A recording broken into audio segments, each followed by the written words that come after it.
जी तो भाई ऐसे मौसम में भी अगर आपको ग्रीन मीटर पर ये चलते हैं हम सेटिंग नंबर 3400 वाट 3600 3400 वाट, ये 30 नंबर सेटिंग है। अभी फिर बादल बहुत ज़्यादा आ गए हैं।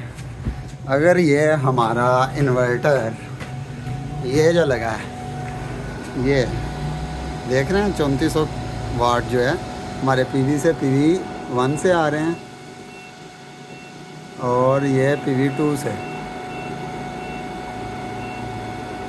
ये आ रहे हैं 2400 और 3500 कितने हो गए 6 किलोवाट इन्वर्टर दे और हमारा घर का लोड भी चलाए 12 एम्पेयर से।